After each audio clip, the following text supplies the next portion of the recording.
Hello, I'm Rita Warren, a coordinator of the Explorer program at the laboratory of the Monroe Institute. A reminder before we begin this excerpt from another Explorer session. The Institute takes no stand on the validity of the information presented in any Explorer session. We simply offer the material without endorsement for your consideration. It's up to you to determine whether or not any of the material fits with your belief system. If we give you something that makes you think or raises questions in your mind, then we feel we've done our job. And if any of the Explorer material rings true for you, we strongly urge you to validate that information for yourself and explore for your own answers. The following excerpt comes from our 31st session with Explorer HBW. It covers the phenomena of channeling and has some interesting things to say about the sources of such information.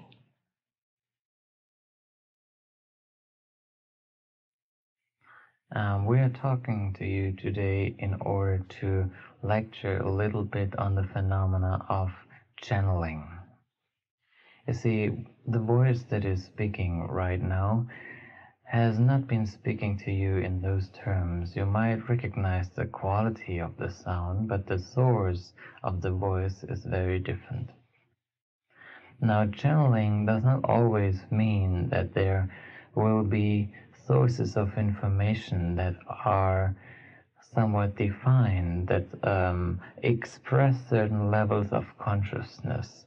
Sources of information are not always entity that as such speak through a physical channel. The truth is that a person that is expressing its entity through a physical body indeed is in touch all the time with all sorts of energy streams and flows within the time and space concept and outside time and space concept.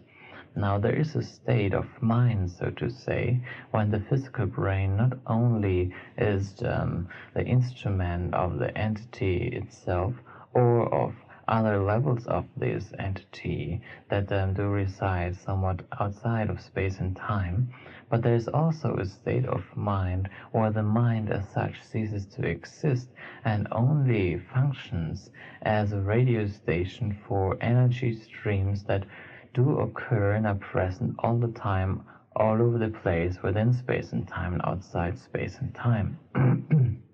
Now, it is important to understand that not always do these energy streams cluster together and form what you might call an entity. Very often there are energy streams that do contain a cluster of information, but not to the degree where they could actually be called an entity, because they do not have a sense of identity as such. And therefore, indeed, they do not try to express their entity or identity as such, but they do just flow as an energy stream, and the process of flowing itself is the means of expression. Now, every living person, and indeed every living being, has got the potential to tune into these energy streams that do occur, as we said, in space and time and outside of space and time, and therefore become a part of that energy flow and can express this energy flow. Now, this energy flows, they do not only flow on one space level or one time level, but they do also flow from time to time level, from space to space level, and therefore somebody who can tune into these energy streams very well can get in touch with information that come from the past, from the future, from other levels of existence, and he is not as such then channeling an entity that does give him this information. Do you see? Yes, we understand that. Now, this refers to what Friend and Harold too were discussing the other day. If a person understands that principle, there is no need anymore to look for other entities as such that could be then considered to be sources of information. All it needs indeed is somewhat open the mind and become aware of these multidimensional energy flows that are present everywhere and at any time, and therefore to get access to any information you desire. You see, all that is needed then would be an open mind and an intention for certain information, for certain qualities and aspects of information. And then the open mind somewhat would open gates or doors for these energy streams that then would flow into the conscious being of a person and would somewhat be expressed consciously. And this is way before you would express all that in terms of a language or an image. You see, these energy flows are vibrational flows of energy that do contain in itself the information without expressing it as language or as an image or even as color or even as anything that you are familiar with. And therefore, an open mind very often contains all these various energy streams, but sensing that they are there does not mean at the same time that the conscious mind would be able to become aware of them or to express them. So the conscious mind needs to open itself up towards these energy streams, but also has to learn to then interpret it in ways that do make sense to its conscious understanding. You see? Yes, we follow that. Now, oftentimes, when a person starts channeling, he is not channeling as such an entity, but he is using the channeling process as a means of interpretation of those energy sources. And as he is not aware of that process, he has a tendency then to call the process by name, give it a name and make it an entity that it has not been beforehand, you see. So what a person does oftentimes is he creates an entity that he is then channeling by somewhat adding together, clustered together energy streams that then in his understanding form an entity, and then it seems to him to be much easier to approach this entity and to channel information of this entity that indeed does not even exist as such. I see. And thus it would be a more clear, we would receive more clear information if we did not do this. Yes, you would not limit yourself to the information that is then contained by the entity, you see. Are you speaking now from such a stream of information, or are you... Well, that what is speaking at this moment in time is a stream of information and has not got an identity as such. It's like this stream of information flows through the concept of herald and becomes a voice that is expressed. If you gave me a name now, I would become an entity, and the information I gave to you and the information that is still to follow would be then part of that entity and therefore be limited. Do you see?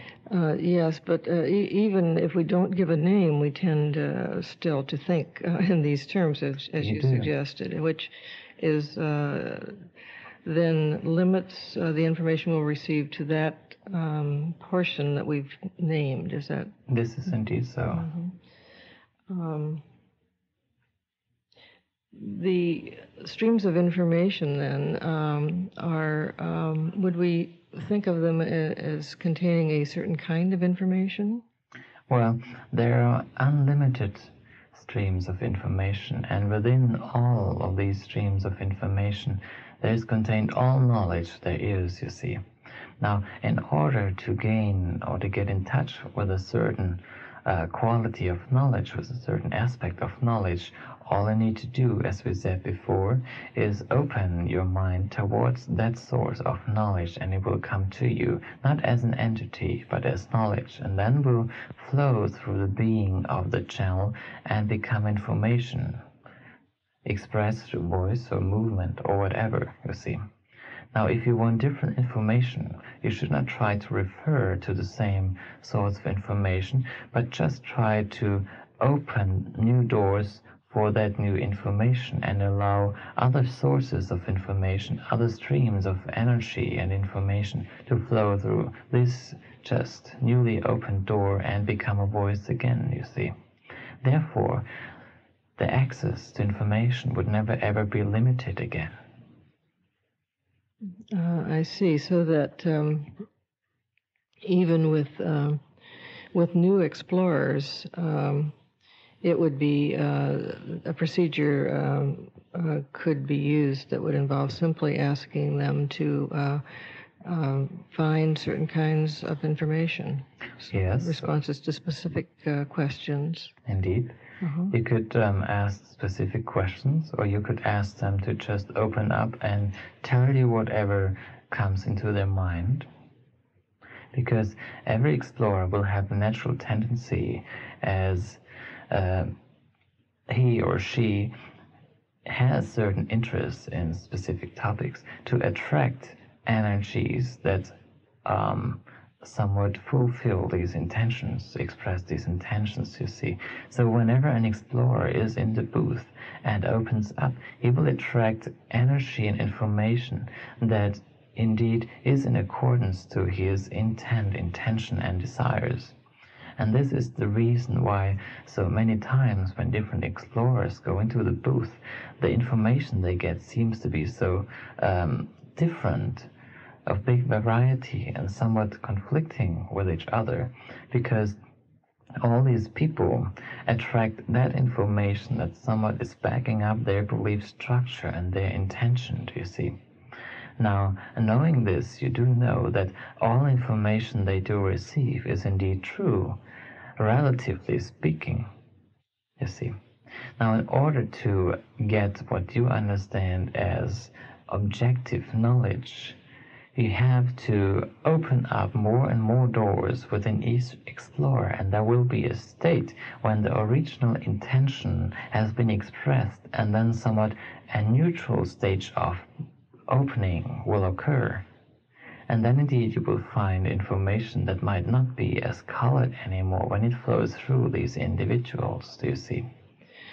Is the what you're calling colored information or filtered information, is that information that's coming through that is already in the mind and is just being interpreted? Yes, you see, there are expectations within any human being. And when you send an explorer out to explore, these expectations will indeed attract information which is somewhat connected to the expectations and will be expressed then through these expectations. Do you follow? Yes. So in order to gain true knowledge, you need to train the explorers to find a state that is beyond their state of expectation. It's a mystic state where an explorer becomes one with that part of its entity that indeed does reside beyond the space and time concept, meaning here that within space and time the level of expectations is much higher, because there is a strive of survival and understanding which you do not have as such in a state independent of space and time, do you see? Yeah, so this beginning state would be, is this the state that was referred to earlier by Harold 2 or Harold 3 as a state of freedom? This is true. So that's at that point then, when the explorer is able to reach that state and then go beyond, then the information will be less colored by their own expectations. Yes, yes indeed. So, when you send explorers into the booth and ask them to explore, it is important to tell them that what they might explore will very well meet their belief structure and system, will meet their expectations, but this does not mean that it is proof that what they believed in is true, you see. It just means that they were able to attract information that is in accordance with their belief structure. Now, in order to gain even higher level of knowledge, it is important to express those belief structures first and then get to this point of utter freedom that then allows you to get in touch with uncolored knowledge, uncolored meaning not colored by your expectations and your beliefs. Yes. Now, there are many levels of expectations. You see, every person is aspective.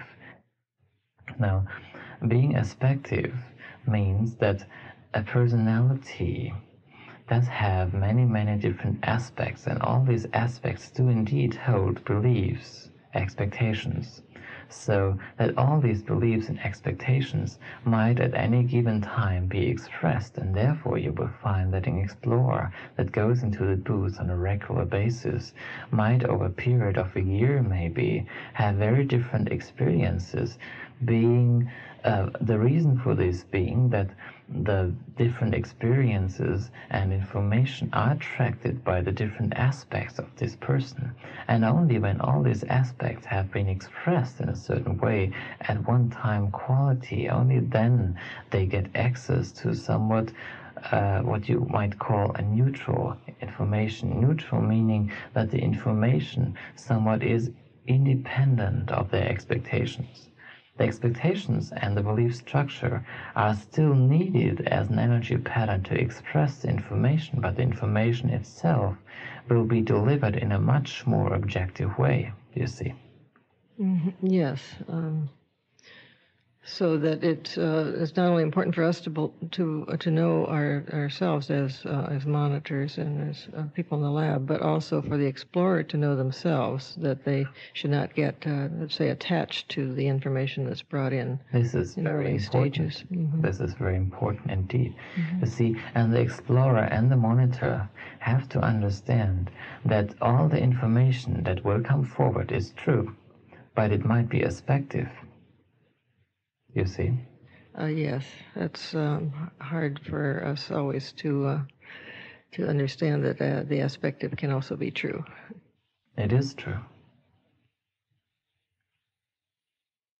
Now, when you look at the cluster of reality layers you're living in and that you call the space and time continuum, you will find that there is an indefinite number of reality layers that are tightly connected with each other, and they all cross over and form points of power or materialization. And these points of power indeed are then the energy sources that do in turn form a belief structure of reality.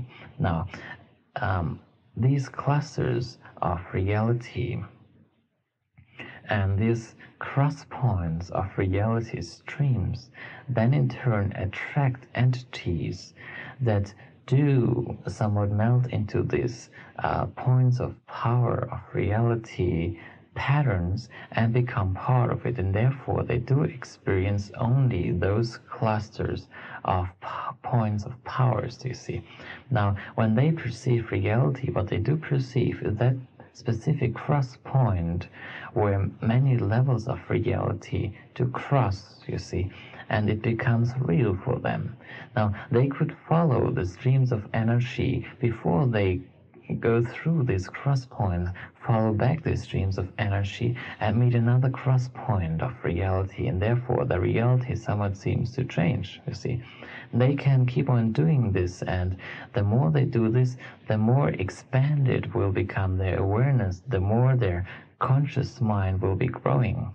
And there might be a point when they have been following these various streams of reality that finally they become independent of these streams of reality and therefore also of the cross points of reality, and somewhat get a bigger picture of what is going on, you see. Now, when we talk about these cross points of reality layers, this is an aspective reality. When you travel along the energy streams of realities, time would be one. This is still an aspective reality. And when you then become independent of these energy streams, like time and space being two of them, then you only are able to get a bigger picture, and then you can somewhat jump from one cross point of reality to another cross point of reality and even exchange these for one another, do you see? And would be the normal path that an entity would follow. Indeed. Mm-hmm. And such an entity you would call an enlightened one, because indeed it would be independent of the focus of various cross points of reality and energy streams within what you might call reality, you see. Mm-hmm. And are you saying that, again, the way in which we've tended to look for entities and identify them and so on tends to keep them at certain cross points? You do, indeed.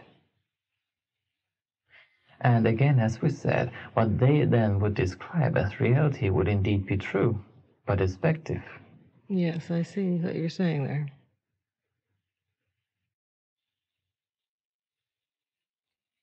Now it's time for a question again. Yes.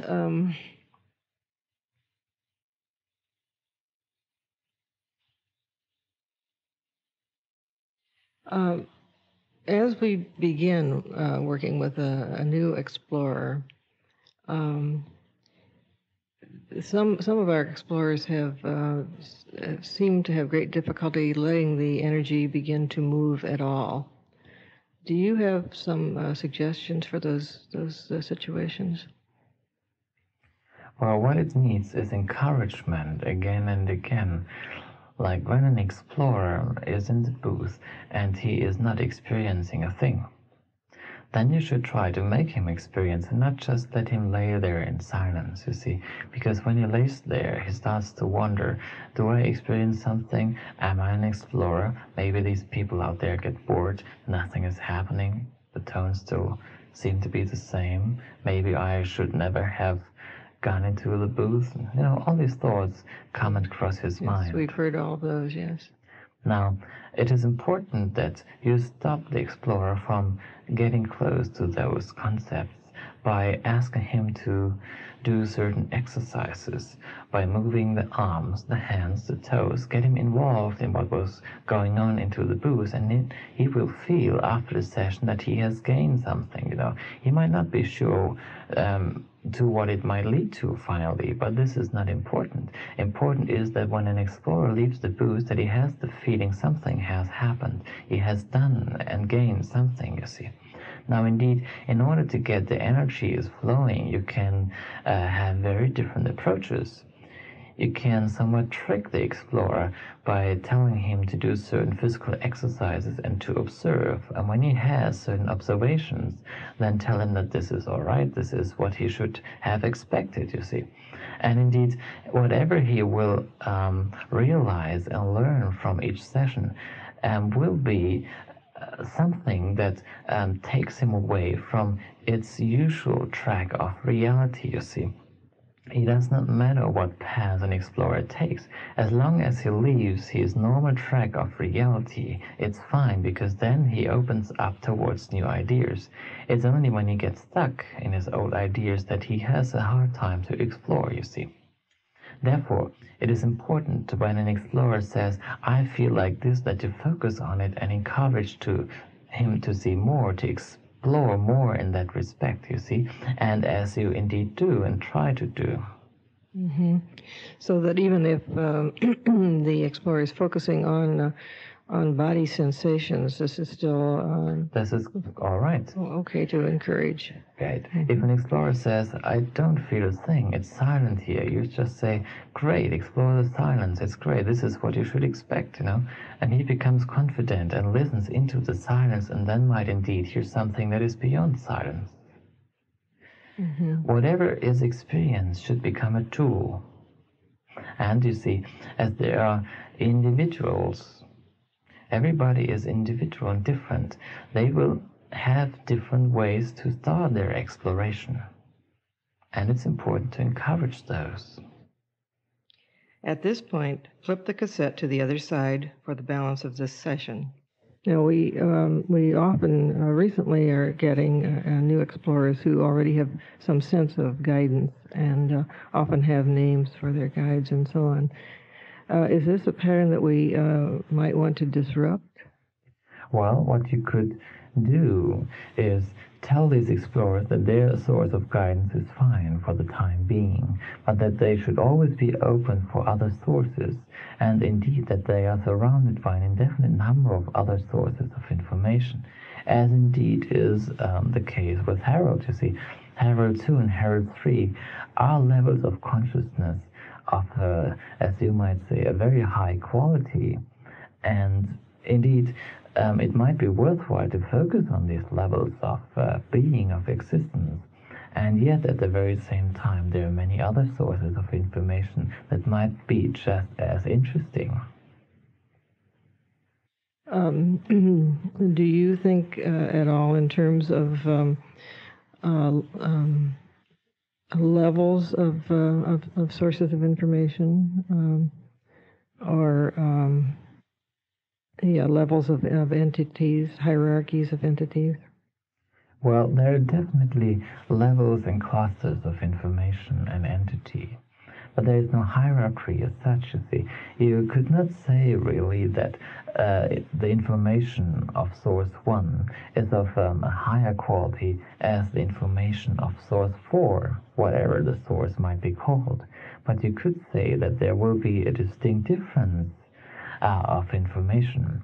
Now, there could be information that is respective in time and space terms, and therefore very true and understandable by human beings. And therefore you might say it's a great source. Now, there might be information of source 4, which is way from the beyond of space and time, and therefore might make very little sense, and indeed might be very hard to be proved. And therefore you might say there is not really a lot of sense in that kind of information. It doesn't make sense in our terms, so let's ignore it. On the other person says, no, because it is from beyond space and time, it's of much higher quality, and we should listen to it. In spite of the fact that it doesn't make sense, you see. It all depends on how the way you look at it. Aspective energies are just as important as non-aspective energies. They are different expression of the uncreated force, but there is no hierarchy involved as such, you see. Yes, I think I see that. Some of the entity paths that you have described, though, those that have been free to move from a PowerPoint to PowerPoint, for example, would seem to us to have a broader perspective, so to They do. say. And in that sense, that sounds to us like higher. And you're saying not so. Not so, just different. Mm-hmm. See, it's like somebody goes into a movie theater and enjoys a movie and gets stuck with it. Now, those people who can jump from cross-point to cross-point of energy, from PowerPoint to PowerPoint of energy, those are entities who move from one movie theater into another one. They watch the movie, but they never forget that it is a movie, and they are free of the movie itself, you see. Whereas some entities watch a movie, get stuck with the movie, and actually get part of the movie and forget that they have got the freedom to get out of the movie at any given time.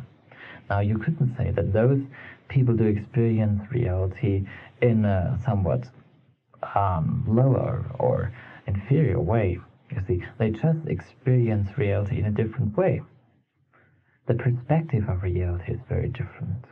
But then again, perspective cannot be judged or valued. You see, they're just different. Yes, I see. And is one of the differences among entities that some have felt, have experienced physical form, and others have not? Yes, indeed. You see, there are many levels of consciousness or information that somewhat never really melted into these PowerPoints of reality, layers of space and time, but that are somewhat floating around and experiencing from outside. They never really took on a complete perspective and experience of space and time as such, and others did. And this doesn't necessarily make one more valuable to us. No, just different. Another in terms of the information. You see, as long as you feel that some sources might be more important than others, you block yourself towards certain energy streams Only if you stop judging, you're completely open for any energy that might come to you, and only then you will become aware of the full picture, the full frame of what reality does mean. You see? If you think about a God consciousness is a conscious mind that is equally aware of all that is possible as an expression of the uncreated source of energy, you see.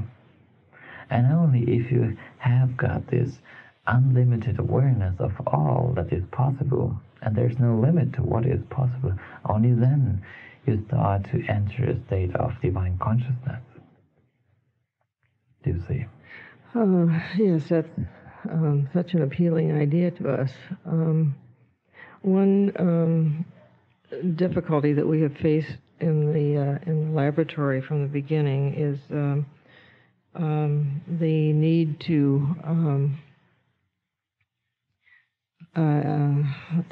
get our questions answered from a variety of sources to see the extent to which there's consensus or lack of consensus. Indeed. Now, this doesn't, from what you've described today, this doesn't make much sense to me to do this. No. You see, the information might vary to a great deal, and yet, in its respective sense, all the sources might be quite correct. You see, if somebody says, when you leave your physical body, there will be a blue realm of consciousness, he might be right. Then another person says, quite wrong. If you leave your physical body and leave space and time behind, you enter a realm of crystals. That is true too. Depending on the direction of energy stream you get onto, you see. It's like you drive a car on a road and then 5 roads branch off. Depending on the road you take, the reality will appear to be very different, but they are all part of the same overall reality. Now, if you branch off on road 1 and you describe what you see, you give a certain picture of your reality, right? If you branch off into another road, the picture will be quite different. Now, most people branch off are not aware that they had a choice, you see, and this is where the difficulty comes in. Most people who do explore are not aware that, indeed, there are other roads that they could have taken. But they have ignored those roads and only described the single experience they picked and think that this is the whole picture, you see. But in fact, it's just an aspective picture. Do you follow? Yes.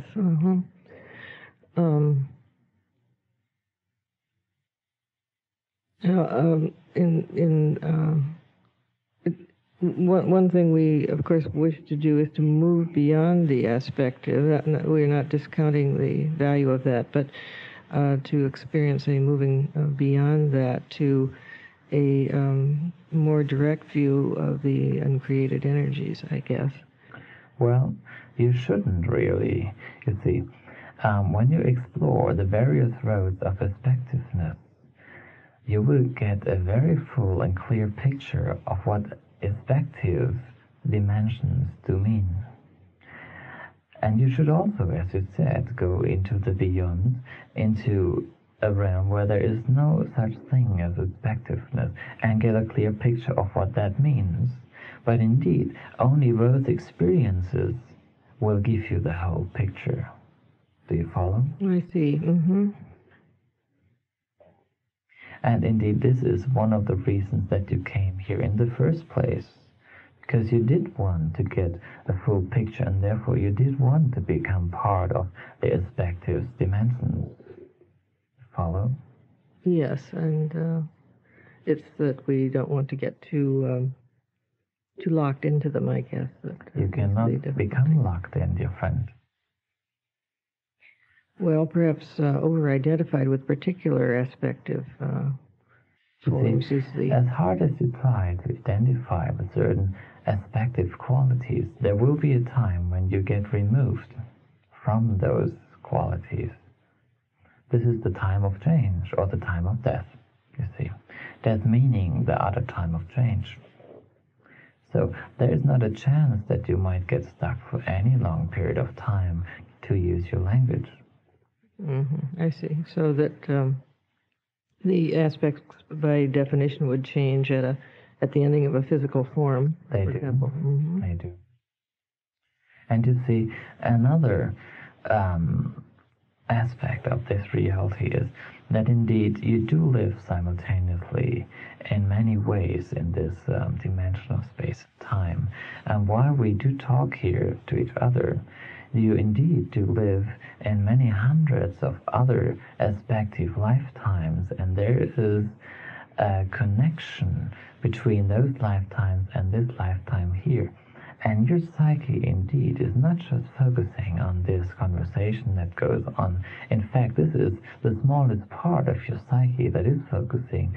The bigger or larger part of your psyche is actually focusing on these other lifetimes. And indeed, many of those lifetimes are not aspective at all. Indeed, you are mastering the secret of aspective energy in those other lifetimes. You do express what you might call in this lifetime masterhood of being. But as you're not aware of it, you are able to perceive this limited aspective energy of this lifetime, which is needed and precious for you as an overall entity, do you see? What would a non-aspective lifetime, what does that mean?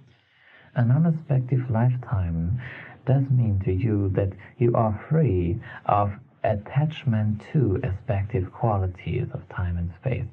It does mean that you can enjoy the aspective qualities, but can freely mix and exchange those qualities in whatever way you choose, you see.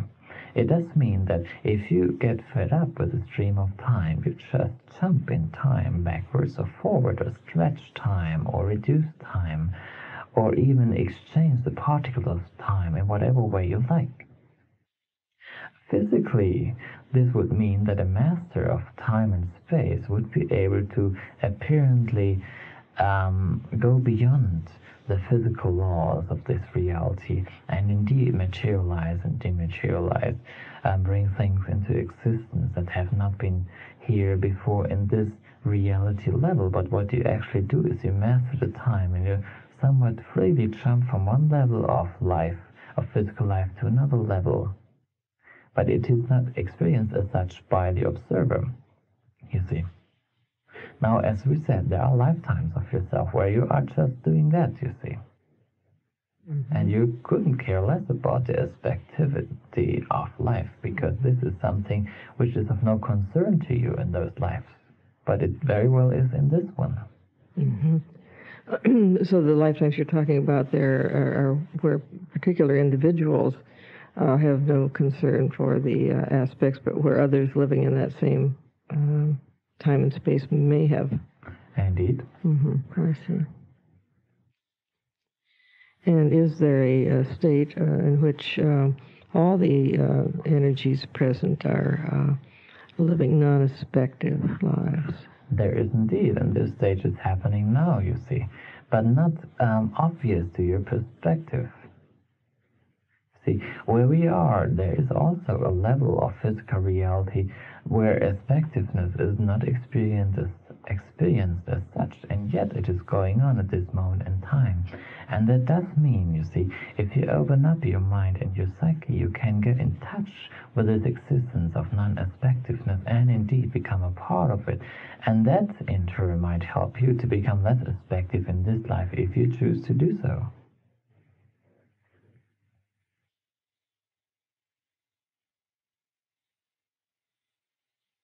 All right, we have another question from Alan. Is there a distinction then between these streams of energy and an entity? Well, you see, when these streams of energies cluster together and form an entity, this entity is somewhat is forming what you might call an identity, and it starts to act and express itself as an identity and as an entity, and therefore it will be in certain ways limited to its identity and form as an entity. It does mean that when an entity is formed, however big or however large the scale of awareness might be, it might be still limited, as the entity is somewhat different from the energies and separated from the energies around it, unless the entity is an entity of such an awareness that it does give up its borderline of its entity being, and somewhat is always in touch with the surrounding energy, and therefore you might not be able to call it an entity anymore, because it's just a sparkle of identity within an unlimited source of energy, and therefore might never appear as an entity, you see. Now, if the energy flow freely without forming an entity, you will find that one energy flow will never be the same. Like the energy that talked to you today will cease to exist after this session is over, because other energy streams get mixed into it, and therefore you will have a different energy stream tomorrow or the day after tomorrow, you see. An energy stream does only occur at one-time quality and ceases to exist in your terms. An entity, however, has got an identity that somewhat lives on for a long while. Do you follow? Yes. It protects itself against other energy streams to keep this identity. When you speak about a channel, channeling an information, be aware that the information that is channeled indeed could act as a channel again. You see? An entity could reside in an entity, could reside in an entity, could reside in an entity.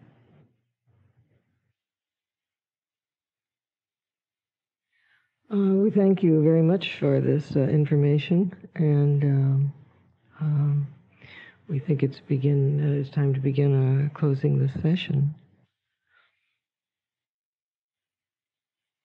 Now, this energy, as we said, only existed today and might not exist tomorrow anymore, but it might exist in different terms, however, mixed with other aspects and therefore giving other information. It's been a very, very useful session for us, and we're very glad to have these new ideas. You're welcome.